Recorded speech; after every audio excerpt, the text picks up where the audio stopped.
Bonjour à tous et à toutes et bienvenue dans le Club VIP, un podcast des médiathèques de Quimper-Bretagne occidentale.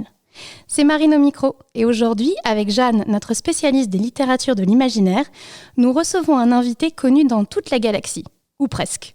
Je veux bien sûr parler du capitaine du Nexus 6. Bonjour capitaine. Bonjour. Alors vous êtes venu à Quimper dans le cadre des Mycéliades. Est-ce que vous pouvez nous parler un petit peu des Mycéliades avant de vous parler de vous ?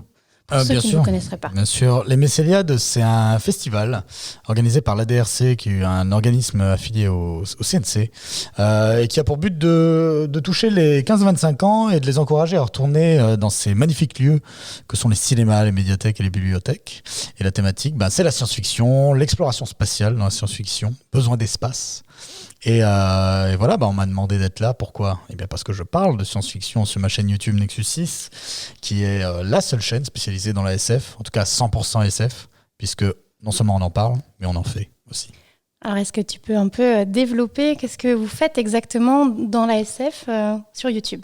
On fait ce qu'on va appeler des chroniques fiction, c'est-à-dire qu'en même temps que je vais analyser des œuvres ou des thématiques de la SF, vous allez suivre les aventures de l'équipage du vaisseau spatial Nexus 6 au XXIVe siècle, dont j'ai l'honneur ou le malheur d'être le capitaine, ça dépend des jours. Mais voilà, donc vous allez suivre une vraie histoire, une vraie aventure de space opéra à la française sur YouTube, gratuitement, c'est incroyable. C'est magnifique. Est-ce que tu peux nous parler rapidement des compagnons d'aventure ? Non, pourquoi ? Pourquoi parler d'eux ? Pourquoi parler de ces gens ?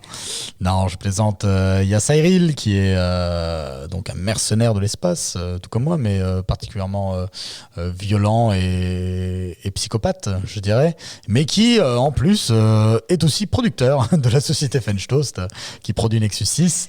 Il y a Slexno, lui aussi mercenaire de l'espace de son état, mais réalisateur de la chaîne YouTube Nexus 6. C'est vraiment l'autre tête pensante de la chaîne. Et nous avons après le copilote qui lui est le copilote tout simplement.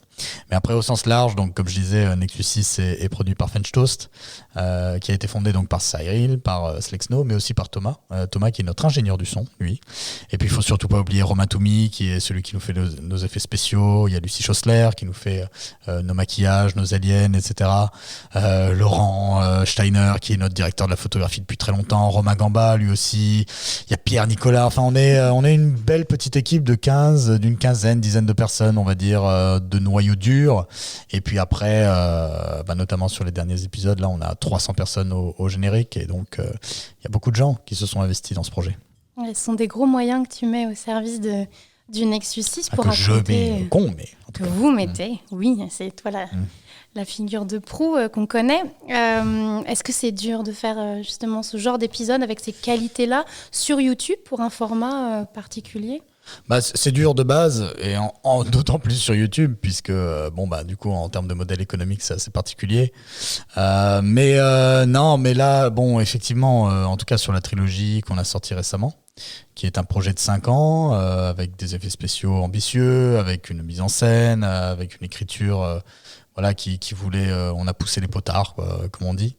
Ça a été compliqué, ça a été dur, ça a été 5 ans de travail acharné, ça a été des problèmes météorologiques sur le tournage qui ont repoussé une partie du tournage sur 1 an, ça a été le Covid, ça a été plein de problématiques qui va donner lieu à un making-of bientôt. Qui racontera tout ça. J'ai tendance souvent à dire que le making-of sera bien plus intéressant que les épisodes, tellement il nous est arrivé de mésaventures, mais au bout du compte, c'est que du plaisir parce que on a vécu une histoire incroyable, tout simplement. Tu vas nous faire un Lost in La Mancha spécial Nexus 6. C'est à peu près ça. Sauf que ce ne sera pas un réalisateur en train de devenir fou, ce sera une multiplicité d'une vingtaine de personnes qui perdent pied avec la réalité, très clairement. Donc du coup, sur la chaîne, vous faites du cinéma. En fait, vous racontez les histoires de l'équipage. Mais du coup, tu fais aussi des chroniques. Oui. Donc chroniques cinéma, chroniques séries, chroniques de livres. Oui. Donc tu balayes un peu tous les styles de la SF, un peu tous les supports. Ouais. Oui, la passion, c'est la science-fiction, tout simplement. Pourquoi ? Parce que c'est le genre qui, pour moi, permet de changer l'humanité, et en mieux.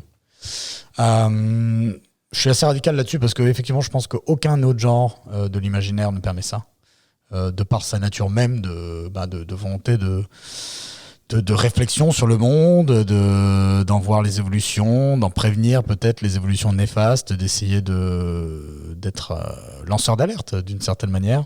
C'est vraiment une œuvre, enfin un genre qui est primordial pour moi. On manque de science-fiction, même si on a pas mal. Je veux dire, les gens manquent de science-fiction parce que souvent, en plus, les gens pensent ne pas aimer ça, alors que c'est faux. Souvent, ils aiment pas le space opéra parce que en fait, pour eux, c'est science-fiction égale space opéra. Et la mission de Nexus 6, c'est aussi de leur montrer ça, que c'est pas le cas et que la science-fiction est diverse et variée et qu'il y a toujours quelque chose qui va pouvoir les toucher dans ce genre. Du coup, on recommande la vidéo que tu as faite à ce sujet. Oui. Vous n'aimez pas la science-fiction, mais découvrez la science-fiction. Bien sûr. Où en fait, c'est intéressant, tu montres qu'il y a plein d'œuvres qui sont connues du grand public, qui sont déjà de la science-fiction, même si c'est pas Star Wars ni Star Trek, en fait. Tout à fait. Puis j'ai une technique pédagogique Très délicate et éprouvée, c'est-à-dire casser la gueule aux gens pour leur faire bien comprendre. Et en général, ça donne plutôt des bons résultats. Les gens sont assez d'accord avec moi à la fin. Pour les auditeurs qui s'inquiéteraient, je suis en parfait état physique, tout va bien pour l'instant. Mais toi, tu aimes la l'instant. science-fiction. Oui, j'aime la science-fiction. Donc, il n'y a pas de problème, alors. Donc, tout va bien. Tout ira bien. Tu as aussi des chroniques qui sont assez originales, du coup, qui ne sont pas des chroniques de livres, de films ou de séries, mais des chroniques de réflexion sur des thèmes de science-fiction. Donc, on parlait, puisqu'à l'heure où on enregistre ce podcast, nous avons déjà eu le plaisir de t'avoir en conférence, donc on en a parlé en long, en large et en travers. Mais c'est vrai que tu t'intéresses à ces petits, donc c'est les chroniques, les sci-facts, bien sûr. sur les faits de science-fiction, et tu t'intéresses comme ça à des petits points, alors parfois philosophiquement intenses. Les robots, on parlait, c'est un sujet assez grave, parfois plus rigolo, comme les barreaux laser de prison, voilà. Les voitures volantes. Comment t'en es venu à te dire, je pars de chroniques de livres, de films, et puis d'un seul coup, je me dis, ah non, mais en fait, j'ai envie de travailler des thèmes précis dans des vidéos plus courtes, mais plus intenses. Non, mais parce que je parlais beaucoup de science-fiction au sens large, c'est-à-dire d'œuvres, etc. Et inévitablement, j'abordais des thématiques, mais c'était jamais vraiment le thème central, quoi. Ça allait être l'œuvre dans sa diégèse, ce que ça voulait dire par rapport à ce que le réalisateur ou la réalisatrice veut dire. Enfin voilà, on était tourné vers l'œuvre, envers et contre tout. Et d'une manière générale, je m'étais dit que du coup, je parlais assez peu des grandes thématiques de la science-fiction. En tout cas, je ne l'ai pas assez profondément, puisque à chaque fois que je les abordais, si je les abordais, c'était toujours à l'aune de l'œuvre traitée. Et là, l'idée, c'était de faire quelque chose de plus transverse, où effectivement, une thématique générale, le sexe avec des aliens. Bon, qu'est-ce que ça donne, quoi. Voilà. Non seulement en science-fiction, mais après même aller plus loin. C'est-à-dire qu'on est presque au niveau d'un traité de philosophie, c'est-à-dire que c'est pas quelque chose qui se veut sourcé, c'est pas quelque chose qui se veut une recherche radicale sur le sujet, c'est plus une espèce de déroulé de ma réflexion philosophique sur le sujet et voir vers où ça va nous mener, tout simplement. Et donc là, ça amène à différentes œuvres qui vont être citées, etc. Donc là, et aussi réfléchir par l'absurde, c'est-à-dire aller au bout de l'absolu du truc. Et voilà, c'est un exercice agréable parce qu'en fait, la science-fiction, ça sert à ça, ça sert à prendre un concept ou une idée et à voir jusqu'où le vertige peut nous mener, tout simplement. Tu as lancé aussi, il n'y a pas très très longtemps, vu l'histoire de ta chaîne, un nouveau type de chronique où tu parles d'une série, d'un livre avec un invité, les visiteurs. Ça, tu as eu envie à un moment de partager avec d'autres, de raconter avec d'autres. Il y a eu une double volonté, c'est que premièrement, à cause de la trilogie, on avait moins le temps de produire des épisodes. Il fallait trouver un concept qui permettait assez rapidement de se mettre en place et de pouvoir parler d'œuvres, de continuer en fait à débattre sur la chaîne. C'était important pour moi. Bon après, à chaque fois on dit on essaye de faire plus simple, puis finalement c'est quand même 3 caméras, une équipe technique, un invité, enfin donc au final c'est quand même hyper produit.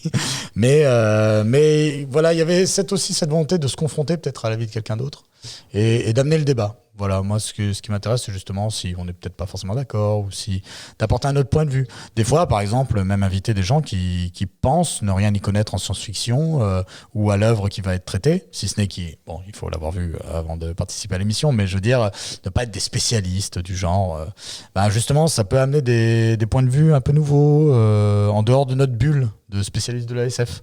Donc il y avait cette volonté de sortir un peu de la zone de confort, peut-être aussi. Voilà, mettre en avant des opinions qui peuvent être autres que les miennes. On a discuté pas mal du rapport entre science-fiction et société contemporaine. Tu disais au départ que la science-fiction, pour toi, c'est le genre qui permet de trouver des solutions à des problèmes et d'améliorer l'humain. Ouais. T'en es venu à cette réflexion par plusieurs livres différents. Il y a un cheminement, c'est un attrait pour la science-fiction depuis tellement longtemps que ça t'a semblé naturel, ou il y a un moment tu t'es dit non mais en fait ça me fait réfléchir, ça me fait voilà, c'est au-delà du cliché de la grosse bataille de l'espace. Ouais.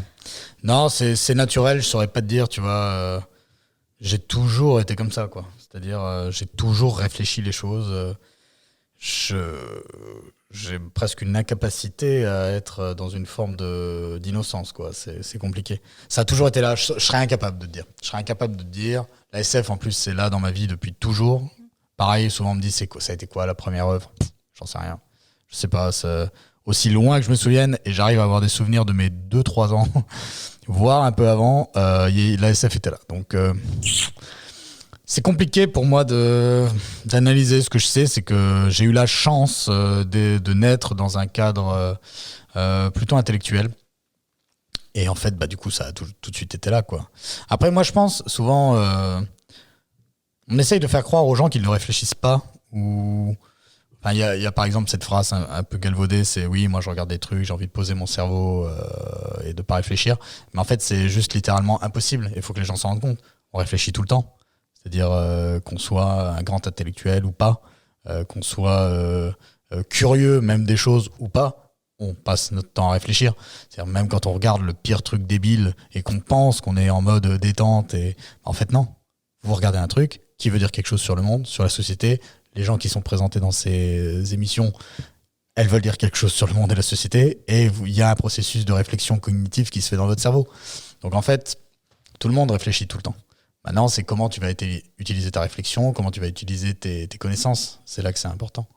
Et pour moi, ouais, c'est naturel. C'est naturel. Après, maintenant, effectivement, le fait de traiter ces informations, d'aller dans une forme d'intellectualité, ouais, moi, on m'a toujours poussé à ça, en fait. Donc, c'est là.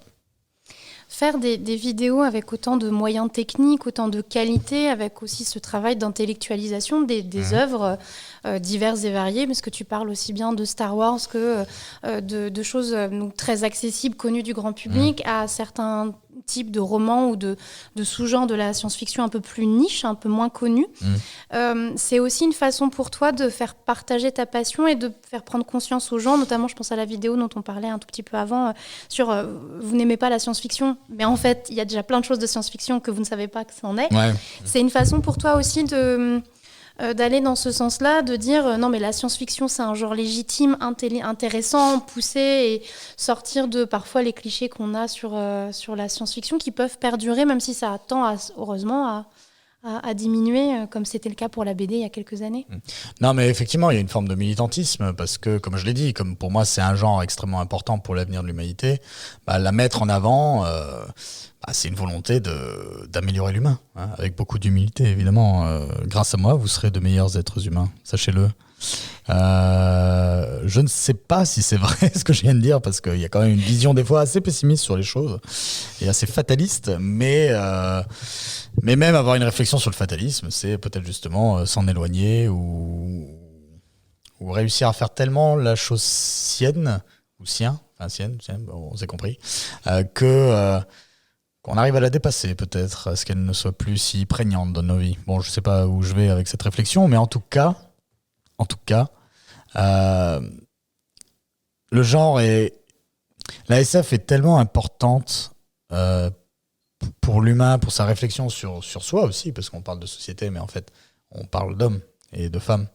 Donc, à partir de là, c'est quelque chose que tout le monde doit pratiquer et, in fine, que tout le monde pratique, même sans s'en rendre compte. Comme je l'ai dit, voilà, souvent les gens ils pensent que la SF c'est le space opéra, mais ils vont me dire j'aime pas la SF, puis ils ont adoré Wall-E.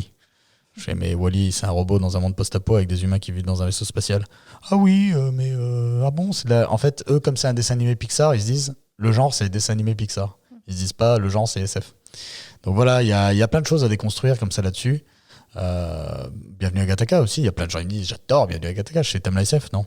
Je dis mais c'est la SF. Bah non, mais en fait parce que les voitures ne volent pas, ou parce que la technologie n'est pas extrêmement développée, même si elle est un peu plus que la nôtre, mais pas tellement plus. Les gens ne se disent pas que c'est de la SF, tout simplement. Donc ouais, il y a des choses à déconstruire là-dessus parce que ça permettra aux gens d'avoir les clés de lecture pour un autre monde, et en plus c'est ça le but final du genre, quoi. Ouais, c'est intéressant ce que tu dis. Il y a quelques temps, on a été interrogé avec une de mes avec une de mes collègues sur le manga, et la personne qui nous interrogeait nous demandait mais c'est pas extrêmement violent? Et donc avec ma collègue on disait non, c'est l'image qu'on en a, mais en fait il y a au-delà de Dragon Ball, vous avez plein de genres, il y a du manga social, il y a du manga et vous avez des mangas qui sont vraiment très poussés et pointus sur certains sujets. C'est vraiment pareil avec la SF, on est cette image qu'on a de la SF, c'est Star Wars ou alors les robots, et il y a rien d'autre, alors qu'en fait non mais c'est un très bon parallèle que tu fais. Oui, le manga avec 20 ans de retard, je dirais, par rapport à la SF, vit peu ou prou le même rapport, le même jugement. De toute façon, on le voit. Moi, je suis la génération Club Dorothée, très clairement. En fait, c'est là où c'est paradoxal. C'était extrêmement accessible. Il y en avait plein, des animés et des mangas, alors que c'était très mal considéré. Et en même temps, c'était un peu n'importe quoi dans le sens où, comme c'était des dessins animés, à l'époque-là, les producteurs de l'émission pensaient que c'était pour enfants. Alors que Ken le Survivant, c'est pas pour enfants. Même Nicky Larson, c'est pas pour enfants. Mais on nous le passait. Bon, moi, je suis ravi d'avoir pu voir ça très très jeune. Ça fait de moi l'homme équilibré que je suis. Bon, c'est là qu'on voit que le dédain par rapport au genre, à l'animation japonaise et au manga en général, était très présent. Je pense que ça évolue un peu. De toute façon, il y a eu l'œuvre Akira, œuvre majeure, qui a déjà commencé à donner ses lettres de noblesse, en tout cas dans une partie de gens qui s'intéressaient à l'imaginaire, en tout cas, mais qui pouvaient dénigrer le manga et l'animation japonaise. Et depuis quelques années, notamment avec Miyazaki, les studios Ghibli, etc., ça commence à rentrer un petit peu plus dans les mœurs. Et les gens commencent à comprendre qu'il y a plusieurs mangas et plusieurs animations japonaises. Bon, ça commence à être de plus en plus rare. Des gens qui disent « Ouais, mais c'est violent, tous ces gars qui se tapent dessus. » T'es là, oui, alors non. Totoro, ça va. Voilà, globalement, Totoro, ça va. Ça va. Ça va. Oui, on a le même parallèle avec la SF. Tu parlais justement d'animé. Il y a l'animé Ghost in the Shell, qui a aussi pas mal participé. Le croisement entre animation japonaise et science-fiction, ça fait partie de ces grands classiques. C'est là que tu vois que dès que c'est un petit peu auteuriste, un petit peu obscur et intellectualisant, d'un coup les gens disent « Ah, c'est génial, vraiment c'est génial ». T'es là, oui, mais en fait c'est déjà génial. C'est juste que là, d'un coup, ça te brosse un petit peu plus dans ton sens du poil de ce que tu définis comme un cinéma d'auteur intellectuel. Parce que mine de rien, Ghost in the Shell, l'OAV, que j'adore, je suis un gros fan, c'est quand même quelque chose qui est pas forcément très accessible. C'est un rythme lent, il y a très peu de scènes d'action. Il y en a, elles sont super cool, mais elles sont là avec parcimonie. C'est une ambiance très particulière, très calme. Ouais, voilà, d'un coup, les gens disent c'est exceptionnel, quoi. C'est sûr, quand c'est Dragon Ball, des gens qui se tapent sur la gueule, là, on va pas là-dessus. Alors que même tu peux intellectualiser Dragon Ball. J'avais parlé avec un prof de philosophie à une époque qui m'avait dit, j'ai plus le concept philosophique, mais en tout cas, Sangoku représente cet archétype de l'humain qui veut s'améliorer envers et contre tout, quoi. Et il avait fait une analyse philosophique de l'œuvre globale. Voilà. Et je pense qu'en fait, in fine, le genre du shonen en général, qui montre aussi cette amélioration, c'est très codifié le shonen. Ça nous a imprégnés, certainement. Et puis ça défend des bonnes valeurs. L'amitié, le pouvoir de l'amitié, etc. Le fameux pouvoir de l'amitié. Ouais, mais mine de rien, c'est quelque chose qui est assez vrai, moi, je trouve, dans la vie de tous les jours. On se construit pas seul, on se construit avec les autres. C'est ça qui fait qu'on est des êtres humains. C'est ça qui fait qu'on s'est réunis tous dans des grottes à faire du feu. C'est ça qui a fait qu'on a commencé à construire des maisons, à hiérarchiser la société, au lieu de juste cueillir des plantes et chasser du mammouth. Bon, non, mais on était déjà organisés socialement à ce moment-là. Mais en tout cas, voilà, c'est les relations sociales, c'est le rapport à l'autre qui a fait qu'on est la civilisation qu'on est aujourd'hui, malgré ses travers. Donc il faudrait peut-être se reconcentrer sur ces aspects sociaux et positifs plutôt que penser à toutes ces choses qui nous séparent. Ouais. Est-ce que ce côté Sur intellectualisation, quand tu parlais, là, ça fait du cinéma un peu d'auteur. C'est quelque chose qui t'agace. Je repense à ce que tu disais au sujet de Denis Villeneuve, parce qu'il a fait pas mal d'œuvres récemment, entre le Blade Runner 2049 et le Dune, avec ce côté très froid, très classieux. J'ai l'impression que c'est quelque chose que tu lui reproches un petit peu, ou c'est par rapport à une œuvre qui va sembler plus, justement moins intellectuelle, et donc qui va avoir tendance à être dévalorisée, alors qu'elle a autant de fond et de sens et d'intérêt. Non, vraiment, moi j'apprécie quand on intellectualise. C'est pas... Non, moi ce que je reproche, c'est déjà le terme est un peu fort. En tout cas, ce qui peut des fois me déranger chez Villeneuve, c'est que je trouve qu'il a trouvé une formule et qu'il la répète. Notamment au niveau de l'habillage sonore, et puis un petit peu une forme de patte graphique. Alors on pourrait me dire oui, mais c'est un style du coup, mais moi j'ai l'impression qu'au-delà du style, c'est plus parce qu'un style, ça veut dire qu'on a un peu sa propre grammaire à soi. Bon, très bien, mais moi là j'ai plus l'impression que c'est le même vocabulaire tout le temps, ce qui est différent, c'est-à-dire je sais pas, je prends toujours l'exemple par exemple des chants gutturaux mongols qu'il utilise dans Blade Runner. C'est génial. Enfin, moi, je trouve ça, j'adore les chants gutturaux mongols et j'adore Blade Runner. Bon, ça marchait très bien ensemble. Il le réutilise dans Dune. Et là, je suis là, en fait, c'est comme si un auteur d'un livre, pour décrire une maison, utilisait exactement les mêmes phrases. Il copie-colle son paragraphe entre deux livres. Et non, je trouve pas ça bien. Ça, c'est pas du style. Ça, c'est utiliser la répétition. Alors après, j'exagère un peu, mais en tout cas, c'est une impression que j'ai, globale. Alors que pourtant, dans chaque œuvre, je trouve ça vraiment bien. Vraiment, moi j'aime ce travail sur le son qu'il a, ça vibre dans le beat, c'est agréable, ça fait quelque chose. Mais c'est juste que c'est ce qu'il utilise à chaque fois. Et du coup, moi au bout d'un moment, je suis là, t'as pas autre chose à proposer tu vois, c'est paradoxal parce que pour moi, mon film préféré de Villeneuve, c'est Sicario, qui n'est pas un film de SF, paradoxalement. Pour le coup. Ouais. Est-ce que tu pourrais nous conseiller à nos auditeurs 3 romans ou 3 films de science-fiction qui, toi, t'ont vraiment marqué à différents points de vue, pas forcément parce qu'ils sont géniaux et des chefs-d'œuvre absolus, mais juste, ils t'ont marqué pour une raison ou une autre En roman, là, Le problème à 3 corps de Liu Cixin, je trouve ça vraiment génial. Excellent roman. Ouais, les 3, quoi, de l'art science qui va sur des concepts complètement dingues. Ouais. Moi, par exemple, le concept de 4e dimension, que je voyais très souvent dans la science-fiction depuis des années, en lisant son bouquin, je commence à me dire, attends, là, tu comprends rien, en fait. Tu sais pas ce que c'est la 4e dimension. Donc derrière, je vais voir des vidéos sur YouTube, notamment celle de mon collègue, enfin, on se connaît pas, mais je veux dire en tout cas collègue youtubeur Micmat, qui a fait 3 vidéos sur la 4e dimension qui te l'explique de manière magnifique. Donc du coup, je commence à comprendre.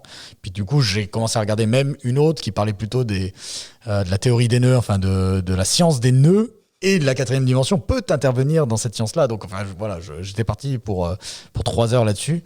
Bon, et voilà, et du coup, maintenant, je pense, en tout cas, arriver à conceptualiser un petit peu ce qu'est la 4e dimension. C'est dingue. C'est dingue. Il y a des concepts de ouf dans l'œuvre. Donc, lisez ça. Récemment, en post-apo, j'ai lu Outre Sable de Huey, je crois. Hugh, j'oublie tout le temps son nom. C'est un nouveau, c'est le mec qui a écrit Silo, là, que j'ai pas commencé pour le coup. J'ai commencé par son dernier bouquin, pas par celui qui l'a fait connaître. C'est du post-apo où le monde est recouvert par les sables et il y a une caste d'explorateurs qui plongent dans le sable, en fait. Ils ont une combinaison qui balance des vibrations et qui, en fait, leur permet de se mouvoir dans le sable comme l'eau. Sauf que du coup, avec la pression du sable, il y a quand même toute une science à avoir par rapport à la respiration, par rapport au travail musculaire que tu vas avoir sur ta poitrine. C'est excellemment bien écrit. L'univers est vraiment cool. C'est un thriller en même temps. Top. Vraiment, là, il vient de sortir, je crois. Enfin, c'est assez récent. Bon, ça fait 2 bouquins, c'est bien. En film, Blade Runner, évidemment. Évidemment, tu pouvais pas t'empêcher. Bien sûr, le plus grand film de l'histoire de l'humanité. Donc Blade Runner. Et puis, avec les Mycéliades, là, j'ai retrouvé... Enfin, c'est pas que j'ai retrouvé, je l'avais toujours en tête, ce film, mais à l'ouverture, on parlait justement de notre premier contact avec un alien. Alors, moi, comme je te disais, je serais c'est compliqué pour moi de me souvenir duquel. Par contre, je sais qui m'a marqué. Alors évidemment, le Predator, moi, c'est l'œuvre qui m'a le plus marqué à une époque. Mais je me suis rappelé d'un film qui s'appelle Enemy Mine, en tout cas en français. Je crois que c'est juste Enemy en anglais. C'est avec Dennis Quaid et un acteur afro-américain dont je me souviens, j'oublie tout le temps son nom, ça m'énerve, où l'humanité est en guerre avec une espèce extraterrestre qui s'appelle les Dracs. Et en fait, c'est deux pilotes qui sont en train de faire du dogfight, quoi. Et en fait, les deux se crashent sur la même planète. C'est une planète désertique. Et en fait, d'abord, ils vont se détester, mais à force, ils vont devoir s'allier. Et il y a une amitié qui va se créer. Et le film est extrêmement intelligent. Là, je vous parle d'un film des années 80. Donc, on est vraiment sur quelque chose qui était vachement en avance sur certaines thématiques. Parce que, du coup, les Dracs représentent un peu l'URSS. Mais en même temps, l'acteur qui joue le Drac, comme je l'ai dit, est afro-américain. Donc, ça parle aussi de racisme.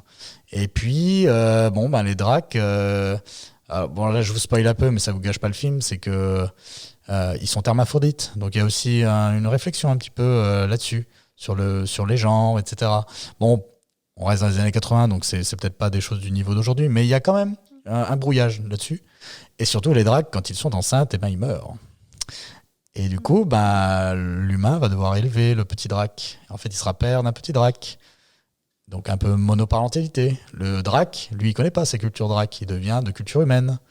Et puis après, il y a des esclavagistes humains qui arrivent sur la planète, qui enlèvent le Drac. Enfin, voilà. Le film est incroyable. Beaucoup de gens l'ont oublié. Et en fait, il est hyper en avance, ce film. Alors, j'avoue que je ne l'ai pas vu depuis longtemps. Donc, je ne sais pas, peut-être qu'il y a des choses qui ont mal vieilli.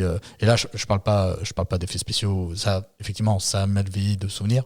Mais je veux dire, sur les thématiques, voilà, je ne peux pas assurer que ce soit au même niveau que des réflexions qu'on a sur tous ces sujets aujourd'hui. Mais c'était, en tout cas, à l'époque, extrêmement en avance.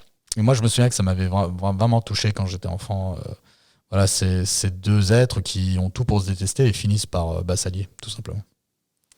Je pousse encore un peu. Un Oui. jeu vidéo. Mass Effect. Excellent choix. Ouais, Mass Effect, il faut absolument avoir fait Mass Effect. Excellent choix. Les auditeurs qui me connaissent un petit peu savent que j'aime Mass Effect et que j'en parle tout le temps. Et même Andromeda, je trouve qu'on a été un peu dur. Il est beaucoup moins bien, c'est sûr, mais il est moins bien puisque je l'ai pas fini pour le coup. Mais quand j'y jouais, je trouvais qu'on avait été un peu dur quand même. Mais sinon, faut absolument jouer à The Last of Us, qui moi est le 2, il m'a retourné en 8. Vraiment. Tu l'as fait ? Non. Oh là là là là. Non, c'est mon grand regret. Je n'ai pas la bonne console pour y jouer. Une PlayStation 4, ça se trouve facilement, c'est pas cher. C'est ça. J'ai pas la bonne console et du coup, je suis privée de ce jeu, mais j'ai très envie d'y jouer. Non, mais des PlayStation 5, il y en a pas. Il y en a pas. Bon, il y en a plus. Je sais pas où elles sont d'ailleurs. Enfin, moi, j'en ai une en tout cas. On a la bibliothèque. Ouais. On en a 2. Ah, alors. Il y a pas d'excuse là. Allez à la médiathèque, jouer à Last of Us 2. Tu l'achètes et puis tu joues ici, à la pause. Ah non, mais tu t'en remettras pas, je te le dis direct. Bon, mais fais le premier quand même, c'est important. Très bien.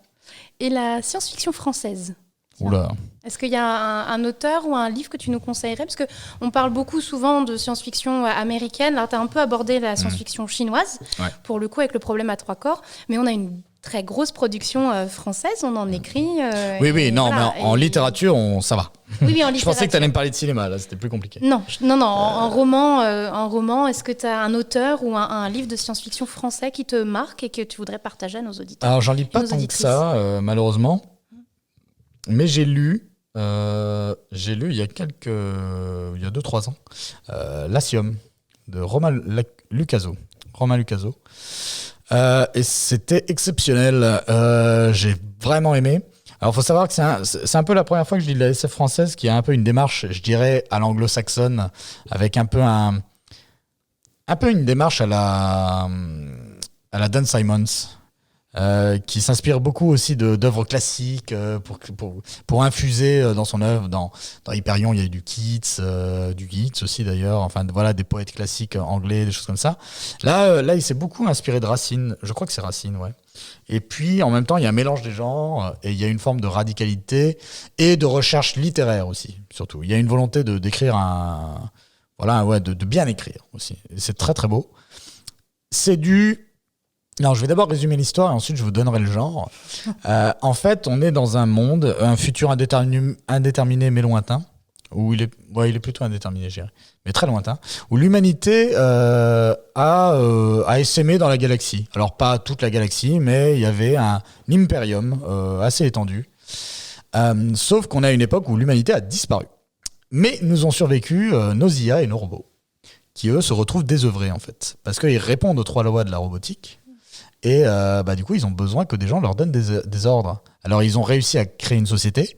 Ils essayent de maintenir en fait le souvenir de la société humaine, mais ils se retrouvent un peu désœuvrés. Et leur but, c'est de retrouver peut-être quelque part dans la galaxie des humains qui auraient peut-être survécu. Alors, on comprend qu'ils sont peut-être morts à cause d'une maladie. Et alors, soit retrouver des survivants, soit peut-être du matériel génétique pour les cloner et que ces humains leur donnent un ordre, parce qu'en fait, ils deviennent fous. Ils sont en train de devenir fous. Et alors, ce qui est très intéressant, c'est qu'en plus, malheureusement, dans la galaxie, il y a d'autres civilisations qui, elles, sont biologiques. Sauf que si on prend les règles de la robotique, en fait, ils ne peuvent pas se défendre contre ces êtres biologiques. C'est-à-dire que du coup, ces autres civilisations attaquent l'Imperium, mais enfin, ils ne les attaquent pas vraiment. C'est juste qu'ils se disent, il n'y a plus personne. Donc on prend les planètes, il reste que des robots à la con. Donc en fait, et les robots ne peuvent pas se défendre et maintenir l'impérium humain. Donc ils trouvent des stratagèmes, sur toute une bande de plusieurs années-lumière, ils détruisent tous les systèmes solaires pour que du coup l'avancée de ces civilisations soit plus compliquée, parce qu'il vaut mieux avoir des relais, quoi. Sauf que ça va durer un temps, mais au bout d'un moment, technologiquement, ils arriveront à dépasser ce grand vide. Donc voilà, et donc il y a une course contre la montre qui s'installe. Et on apprend, en fait, ce qui est un peu étrange, c'est que les IA, les robots, ils ont tous des noms gréco-romains. Et que sur les vaisseaux, sur les villes et tout, il y a écrit SPQR, comme lors de l'Empire romain, en fait. Et donc, ce qu'on apprend, c'est que c'est le futur d'un monde où l'Empire romain n'a jamais périclité et a fini par dominer le monde. Donc, en fait, on est sur de l'Uchronie post-apo-cyberpunk. Ça, c'est la magnificence de l'ASF qui est capable d'avoir des sous-genres et des demi-genres et des triples-genres. Et moi, j'adore parce que donc, le mec a décidé d'écrire un truc qui se passe dans 10 000 ans, mais dans un monde où l'Empire romain n'a jamais périclité. Et du coup, même des fois, on retrouve un peu des logs, enfin des enregistrements des humains, et même comment ils catégorient les gens. C'est genre, les personnages vont avoir des noms, par exemple amérindien, mais latinisé. Enfin, des trucs comme ça. Enfin, il y a des trucs de dingue. Et alors, du coup, grosso modo, le monde s'est divisé en 2 catégories, le monde grec et le monde latin. Voilà. Et du coup, voilà, il y a Uchronie post-apo cyberpunk. Si avec ça vous donne pas envie de le lire, je sais pas quoi. Sait pas quoi faire. Alors après, c'est exigeant. C'est exigeant. Il y a de l'action, il y a de la tension, mais c'est très philosophique aussi. Mm-hmm. Voilà. Eh bien, merci à toi, capitaine. Merci et puis, à vous. bon retour. Oui, c'est la fin des Mycéliades. Ouais, c'est la fin des Mycéliades. Malheureusement, je suis un petit peu triste. Fatigué, mais triste. J'aurais vraiment apprécié ces 2 semaines. Et puis, j'ai terminé à Quimper. La meilleure. Pour terminer. La meilleure. La meilleure, je sais pas, je verrai. J'attends d'avoir fini la soirée. Et ensuite, on verra. Merci beaucoup. Merci à toi.